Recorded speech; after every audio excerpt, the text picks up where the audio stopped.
আমার এটা মনে হয় যেটা আমাদের কাছে কোনো বিষয় না। অদিতি বর্তমান বিধায়ক হিসেবে আধুনিক প্রযুক্তিটাও জানে, আধুনিক ব্যবস্থাটাও জানে, তাই ও এটা বলেছে যে গরমের মধ্যে তো বাইরে এত লোক, ভিতরে তো মাত্র 4 জনের সিট, কী করে এত লোক বাইরে বসে ব্লাড দিচ্ছে। সুতরাং আমরা মমতা বন্দ্যোপাধ্যায়ের সময় এই রক্তদান নিয়ে যে সুযোগ পেয়েছি সেটাকে তার সঠিক ব্যবহার করতে চাই, এবং আমরা চাই মানুষ যেন একটাও কেউ লোক যেন রক্তের অভাবে, রক্তের সংকটে তার জীবনহানি না হয়, সে বা তার পরিবারের।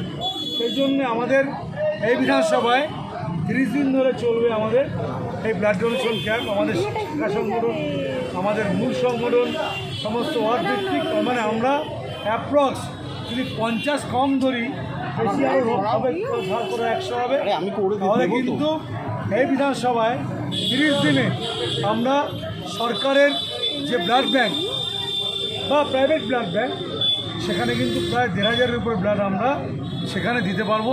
এটা আমাদের একটা এই বিধানসভা বড় অ্যাচিভমেন্ট। উন্নয়নের পাশাপাশি 22 নম্বর ওয়ার্ডের মানুষকে গ্রীষ্মকালীন রক্ত সংকট থেকে মেটানোর জন্য আমরা তো ভাই 3 মাস বাদে বাদে করি। আপনার প্রেস মিডিয়ার লোকেরা খারাপ খারাপ কিছু হলে সেগুলো দেখাতে থাকে, লিখতে থাকে, ভালো কিছু আপনারা দেখান না। এবং প্রেস মিডিয়ার লোকেদের আমার এটাই ক্ষোভ যে ভালো কথা কিছু বলুন।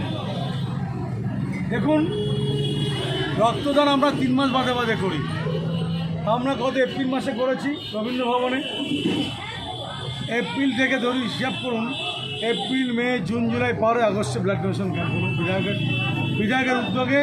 এবং আজকে এটা আমাদের সবাই বিধায়কেরও খারাপ লেগেছে। অশ্মি নিজে নেই, তিনি জনপ্রতিনিধি বর্তমান এখানে, আমি টাউন সভাপতি হিসাবে, উনি যেহেতু নেই তাই এটা দেখভাল করছি। অশ্মির বাচ্চার অসুস্থতা হওয়ার জন্য নার্সিংহোমে ভর্তি আছে, আশা করছি ও ভালো হয়ে যাবে, ফিরে আসবে। এবং আপনাদের সমস্ত মিডিয়াদের বলবো যে আপনারা 14 আগস্ট আমরা যে প্রোগ্রাম করি ফ্রিডম অ্যাট মিডনাইট, যখন বাংলার বুকে 2টো প্রোগ্রাম হতো, একটা রাসবিহারিতে আমাদের নেত্রী মমতা বন্দ্যোপাধ্যায় পতাকা তুলতেন রাত 12টায়, আর একটা অধীন ঘোষ শ্যামবাজার বিধানসভাতে তুলতেন।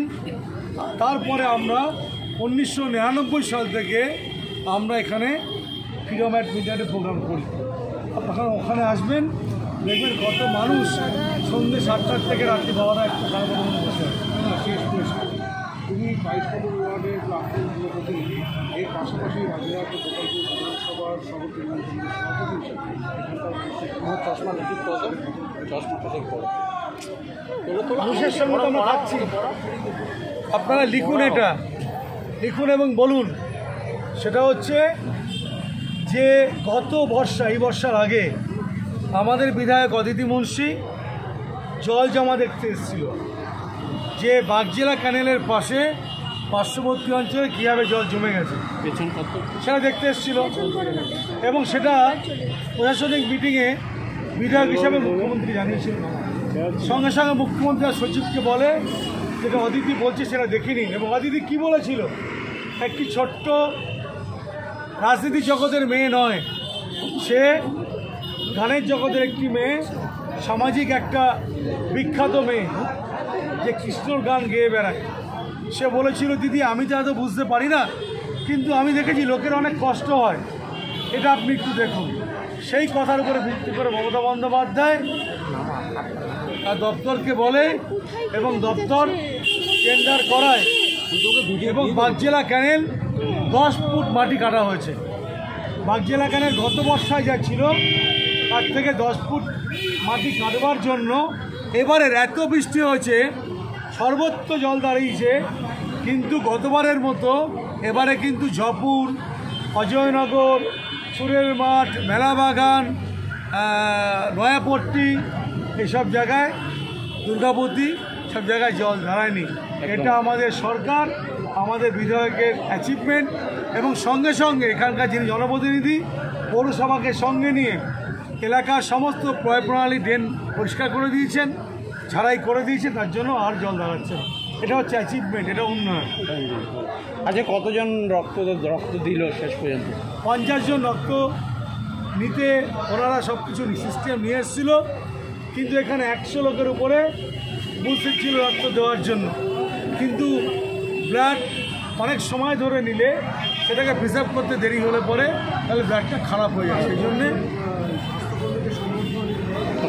আমাদের এখানে সব মিলিয়ে আশা, মমতা বন্দ্যোপাধ্যায় গর্বের আশা, এবং যারা পশ্চিমবঙ্গ সরকার স্বাস্থ্য দপ্তরের পক্ষ থেকে পৌরসভার মাধ্যমে ডেঙ্গুর অভিযানে যারা নেমেছেন এবং যারা নির্মল বাংলার কাজ করছেন, সব মিলিয়ে প্রায় 44 জন স্বাস্থ্যকর্মীকে আমরা এখানে সম্বোধনা দিচ্ছি। তার কারণ এই মেয়েরা, এই বোনেরা যখন বাড়ি বাড়িতে যায়, অনেক সময় বাড়ির লোকের দরজা খুলতে চায় না, বা পার্সেন্টেজ যদিও কম, বা কেউ বলে এখন হবে না, চলে যাও, পরশুদিন আসো, কালকে আসো।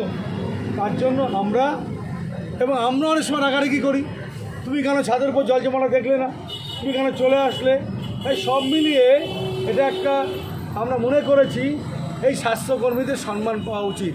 সেই সম্মান দেওয়ার জন্য ওদেরকে আমরা মঞ্চে ডেকে এবং আমরা যে সম্মানটা দিতে চেষ্টা করেছি, একটি গাছ একটি প্রাণ, তাই ওদেরকে একটি করে গাছ দিয়েছি, ঘরে যত্ন করবে একটি গাছ, আর সঙ্গে দিয়েছি ওদেরকে ওদের নিজেদের ছবি, নিজেদের ছবি দেওয়া পেস্ট করা কফি মগ।